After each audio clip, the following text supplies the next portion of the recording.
Hey, North Carolina, we are starting our second day of Fat Jack's Bullhorn Activism days. Noisy stuff. A little noisy. We have a small group here today, but that doesn't make it less powerful. So what we're going to do is we're going to go over here. We're going to do this every Tuesday.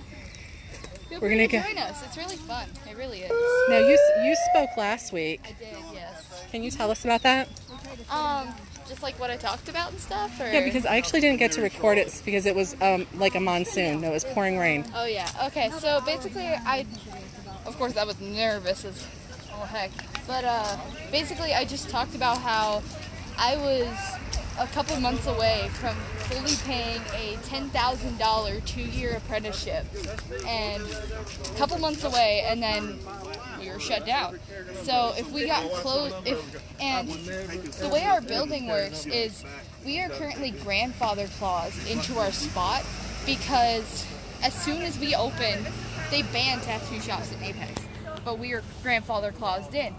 And so basically, if we were to stay shut for 60 days, we would be shut down permanently, and that'd be almost $10,000 wasted. And how old? 2 years, and I'm only 16. You're 16. Mm-hmm. So this shutdown has impacted your dreams for a career and what you were planning and saving for. And I mean, most teenagers, usually they'll just go on to college and then they'll start a career. No, I don't know many teenagers who are starting their future career that they want to do at this age, you know.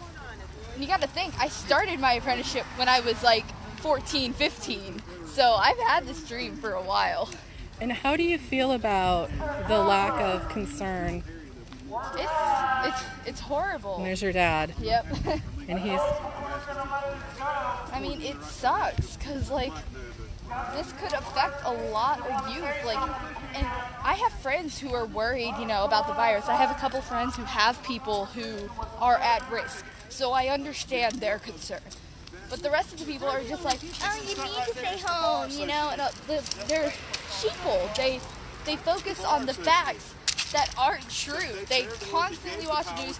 They are getting false information, and it's horrible. It sucks. It really does. It's bad. Kat, I want to come back and talk to you. I'm going to catch some footage of your dad. Okay. I want to let people know that we did contact the police and let them know that we were going to be here and what our plans were. And if you notice, there aren't any police here in front of the mansion. We're going to go and listen to Jack Snow. Your news briefings and stuff, but you won't actually talk to the American citizens who you claim to represent.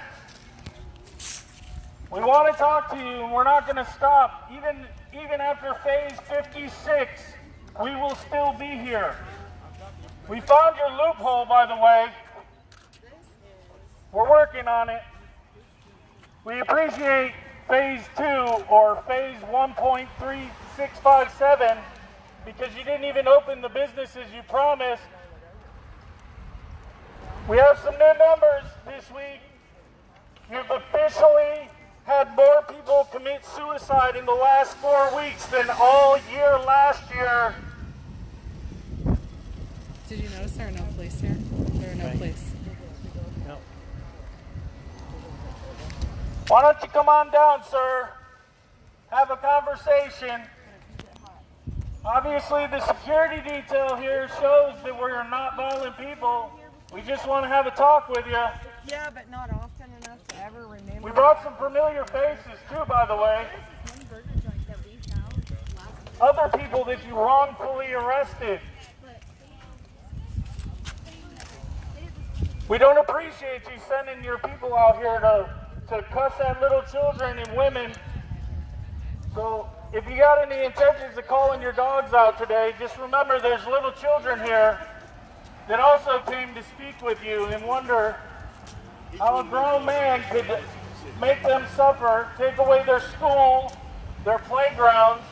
You just barely gave them back their pool, but nobody wants to go to it because that's the only place to go. That's where all the people are.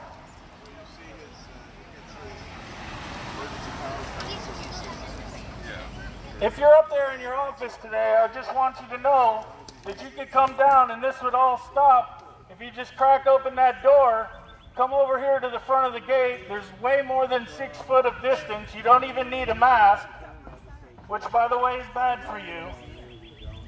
And have a conversation with me, sir. Mask for other people.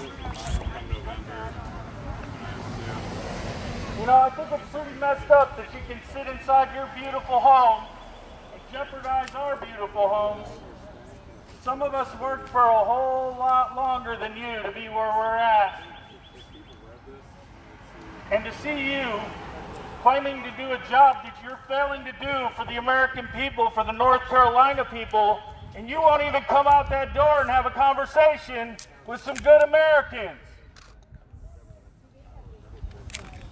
What is your malfunction, sir?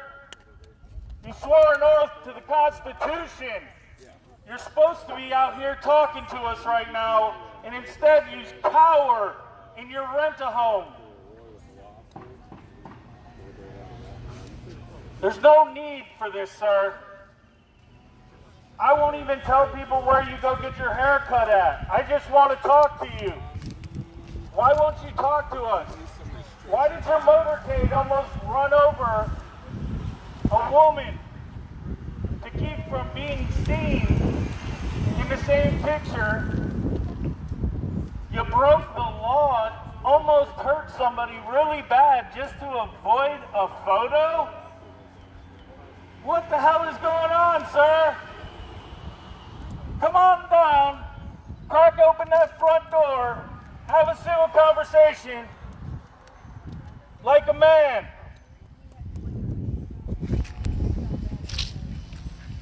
Anybody want to say anything?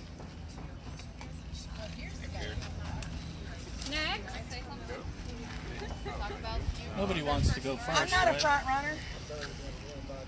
I'm a sidekick. Sir, the numbers are coming out, and we've got more dead from other reasons that you're responsible for and not a virus. Everything's starting to play out. The numbers are coming out, not your numbers, not COVID numbers. The numbers that show that your constituents in other states have remarkably higher death rates from COVID. Why is that, sir? Is there an agenda going on here or something? You know, we'd know a whole lot more if you'd come down and talk to us. Maybe be a little bit more honest about your approach. The cure has been more deadly than the virus, sir. And we know the plan with the second wave, but the problem is if you actually open and go to phase 3, we're not going to let you shut us down. It's not going to happen.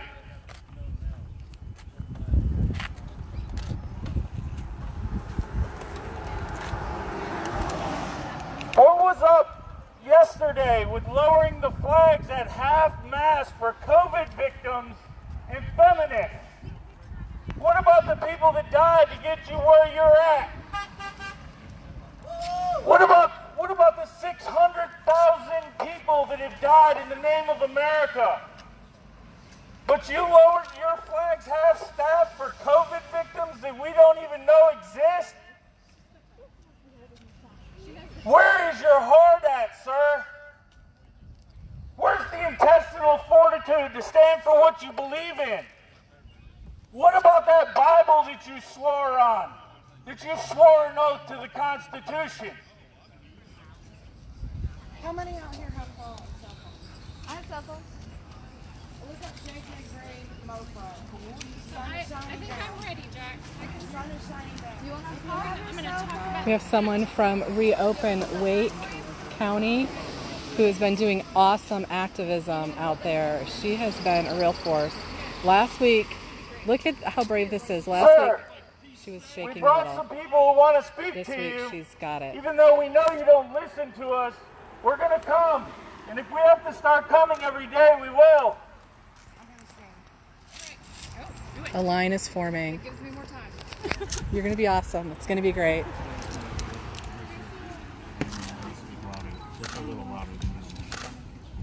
Okay. All right, guys, can you hear me? So this is grassroots, which means this voice is grassroots. All right? A little closer. Hold it a little closer. We want him to hear it through the How many more days can you hold out? How much longer can we wait? I ask. There was a time I thought you would answer, but your tongue gets tired and your thoughts drift away. Glory, glory, hallelujah. The sun is shining, shining down. Glory, glory, hallelujah. We're alive and we're feeling fine. All those simple thoughts, all those peaceful dreams, share the space in a hard work day. But it's the little things, not expectations, that make life worth living, worth living. Glory, glory, hallelujah. The sun is shining, shining down. Glory, glory, hallelujah. We're alive, and the world, Lord, world is fine. Yay. Very nice. Applause. Very beautiful. Well, you may not recognize How that do you feel? voice, How do you feel after doing that? but you would recognize I feel like her I got face if something you off my came down and opened Awesome. that She door and got had a something civil off her chest. conversation with us. You know, we're not mad at you, sir. We're angry with you, but we're not mad. And there's always a chance that you could come down and ask for forgiveness and admit your wrongs. And we would forgive you, sir, because we're Americans. We're faithful. We pray for you all the time. Right now, we're praying for you to come down and have a civil conversation with us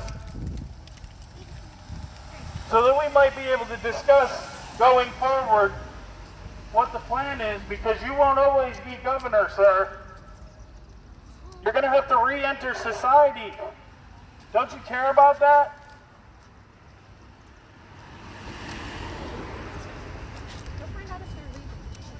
You can't hide forever, sir.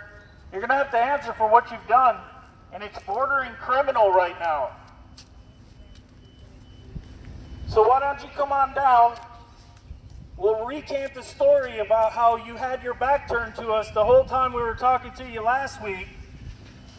We'll forgive you for putting the flags at half-mast on Memorial Day for something other than the people that died, so that you had the freedom to rain down tyranny on the North Carolina people.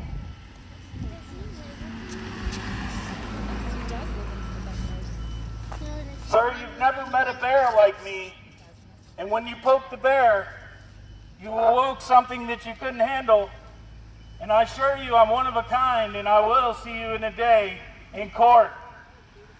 But if you come down right now and open that door and have a civil conversation with me, and let's discuss how this goes, I might think about not pressing charges against you for illegally arresting me and detaining me, jailing me, and fining me for nothing other than your own personal reasons.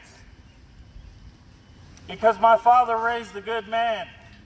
Now, open up that door and show us that your dad was a good man and raised a good man, and come down here. Let's shake it out. Let's hug it out. There's way more. Well, I guess we can't hug it, but we can air hug it. I'll give you an air hug, sir. I'll give you the Wakanda. What we want from you, sir, is a leader. And right now, you're not being a leader.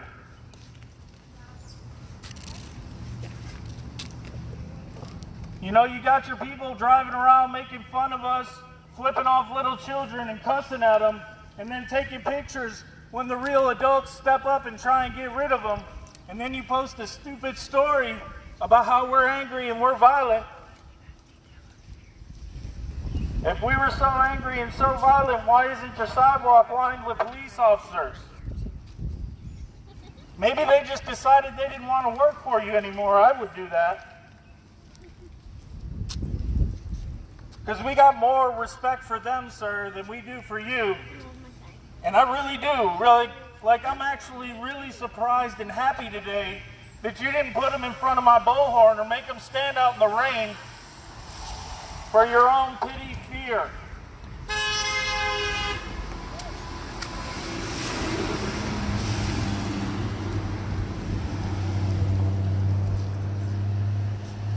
There's more people here, sir, that want to talk to you. It isn't just my voice.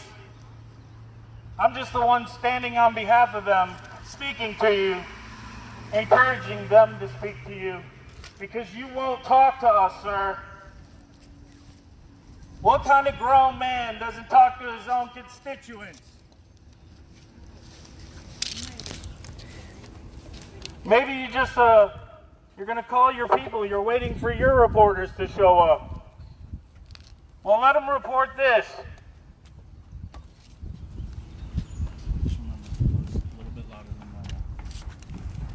Governor Cooper, this is Lana again. I had a very smart journalist ask me last week if I could talk with you, what would I ask you? And what I would ask you if I could talk with you face to face is, why did you strip the power from the people and from the elected representatives at the local level? The statute that you used to take power over everyone in North Carolina, the statute and the loophole that you used stated that there were not enough resources at the local level to properly handle this emergency. In my limited amateur experience, that is not the case. At the local level where I live, my neighbors love me and care about me. Do you know your neighbors right here on this street? Have you talked with them? If you had to depend on them today to protect your life instead of all of these police, would you feel safe? Do you think that your neighbors would protect you from forces, both domestic and foreign? Or are you trusting a foreign source to protect you? My journalist friend is very smart. She knows the questions to ask, and she knows how to keep the power at the right place. Every individual has sovereign authority over their own autonomy and their own body. Right now, that's true. Will that be true tomorrow? Or are you going to start telling me what I should think, what I should eat, and what I should do?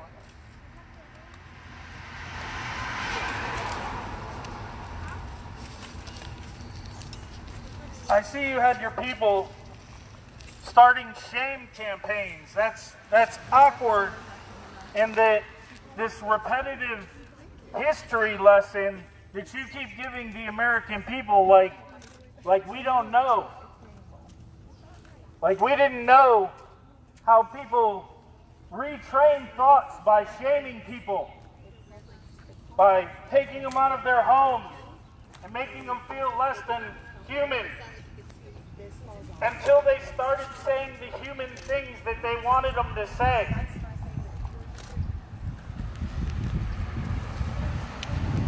You can start by calling off the progressive dogs, because we're not going to give up. I'm not going to give up. And I dedicatedly show people all the time what one man can do. And so I'm at your doorstep, sir, asking you to come out like a man, like a constituent that was elected, and come have a conversation with me like a real man, like a real American who actually cares about the people that whose lives they're affecting.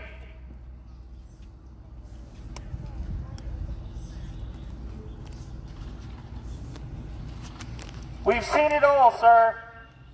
From children, the disabled, the elderly, the police, arresting people for nothing other than your own personal agenda, and that you didn't like the way that I said, screw you, I'm opening up anyway. Very bold, sir, very bold. It almost made me think that you actually had some intestinal fortitude. Like back in the day when we were kids and we duked it out in the playground and then picked each other up and shook hands. I actually thought you had that in you, sir. But since we've been out here for weeks on end and no answer from you, hiding and running over moms out just trying to get your attention and an answer to a question. We can't even ask you questions, sir. You're hiding. It's a beautiful day, 70-something degrees, partly cloudy, American flag blowing in the breeze. Come on down, sir. Open that door, have a civil conversation with me. Anybody else? Governor Cooper, I met your house a couple, like 2 months ago. I'm the one, the military wife that my husband's retired now, and the one that hasn't been working since March 23rd, the one with 4 children. My husband served in Iraq, Afghanistan, Korea, but I want to talk to you about Sergeant Alex Stevens. Because yesterday, this past weekend, your flags were lowered at half-mast, not in honor of the veterans that are heroes that gave their lives. You did it in honor of the COVID deaths, the COVID victims. So I'm going to honor him.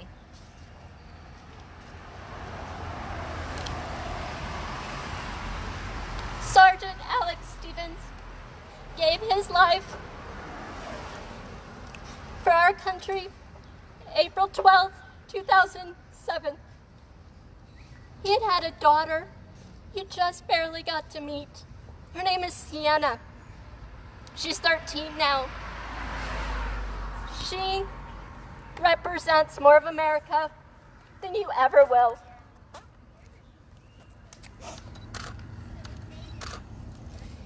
He gave his life. He was a medic. He worked with my husband, who's a PA, and he went out on a call, serving his country to treat, not to fight. He was there to treat, and he was killed by an IED. He was one of my husband's best friends, and he's gone because he was serving our country. Yes, the COVID deaths are sad, but he signed up, unlike the COVID patients, he signed up willingly to serve our country, to fight for your ability to be able to treat us the way that you're treating us because you're hiding behind laws. And it's wrong. Are you a human being? Do you have any compassion? Do you care even about the people that elected you into office? I'm holding a sign that says behind every closed sign is a family. I have got to believe that some of those families voted for you. All across North Carolina, small businesses that believed in you. What happened to you?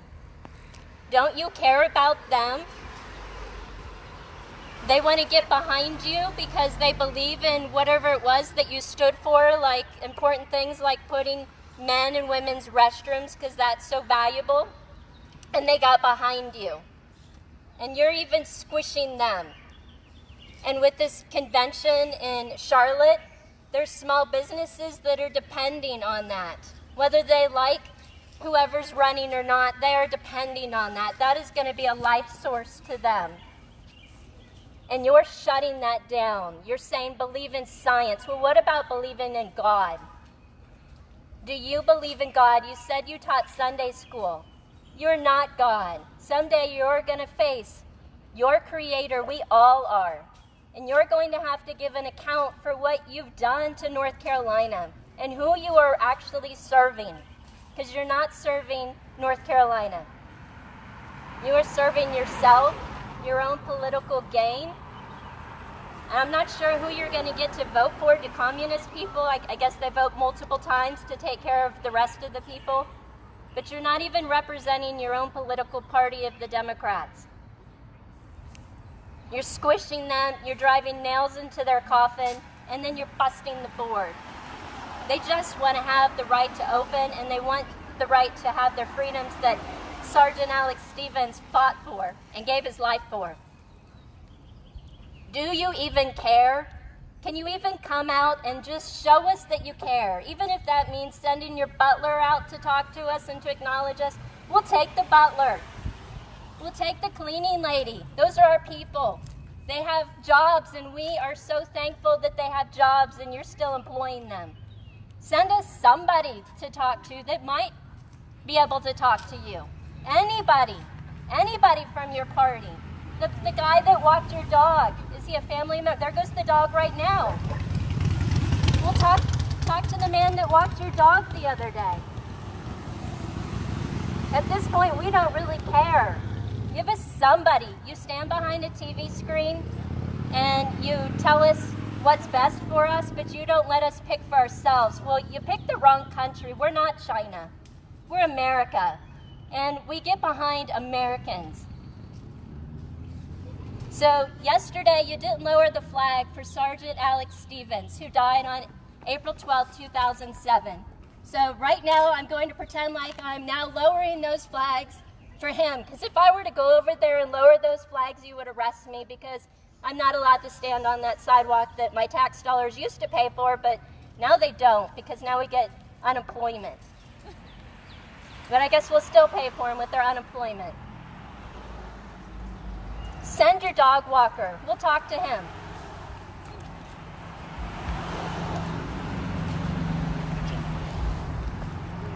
She's much nicer than me, sir. Because I don't want to talk to anybody but you. And there's some kind people out here that just want some answers that you're not offering. But I also want to tell you something. There's a reason why you put your hand on a Bible before you come into office. It's because in the Bible, you're held to a higher standard. And when you put your hand on that Bible and swore that you'd protect us, you are now going to be held at a higher standard. If it helps, I forgive you. But this isn't over, sir. You need to come on down here like a man, like somebody who actually represents the people and not an agenda. Have a civil conversation with some Americans. Because I do not accept you lowering the flag in the name of COVID over my grandfathers, my fathers, my brothers, and my cousin who all risked their lives, and some gave their lives, that you would dishonor all of those people by doing what you did yesterday. Can I talk? Can I talk? Ooh, yes, absolutely. No, I don't want to cut you out. Were you joking? No, I'm not kidding. I want to talk, but I don't want to. I'm not brave enough like they are to be on. But can I talk? Yeah. Yeah. Go for it. Hey. Do you want me to film you? No, I don't. There No, was I a don't want to be headline, by filmed. the way, you guys, from Wilmington that says, and it had a reopen that. Hi, Governor Cooper. Oops. Hi, Governor Cooper. This is not a comfortable place for me to be because I don't really want to have the spotlight on me like most of these people here. Louder? See, I can't even talk. I can't even talk loudly. I'm not a politician. I'm not interested in people looking at me, but I feel very strongly I want to speak to you.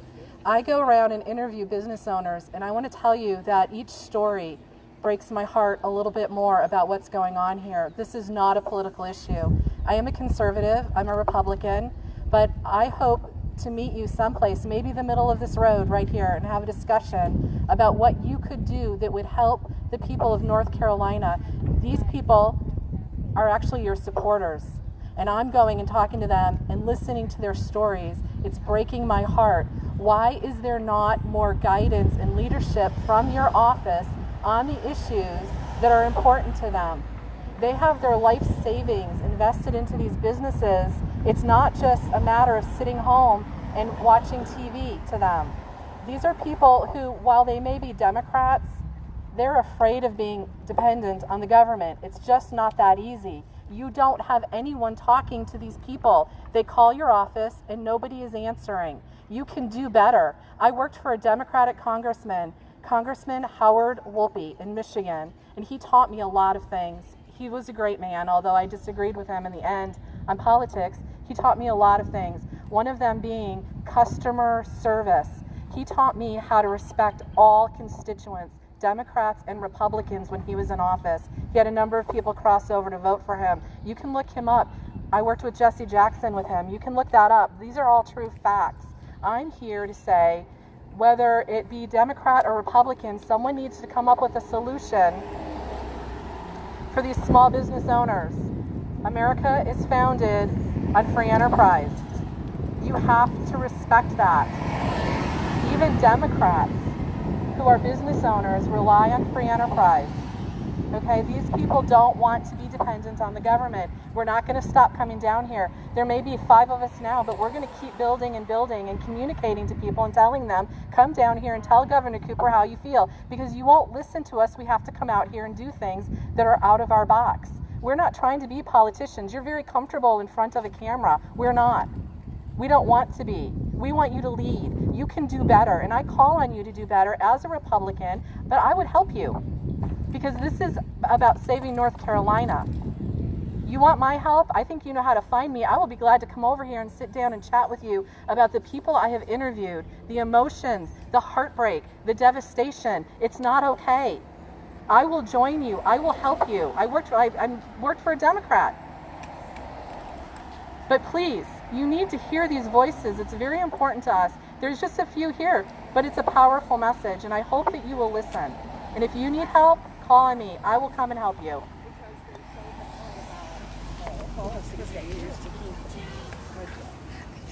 Isn't it nerve-wracking? Yes, it's nerve-wracking. They're all giving me support. Now there you have it, sir.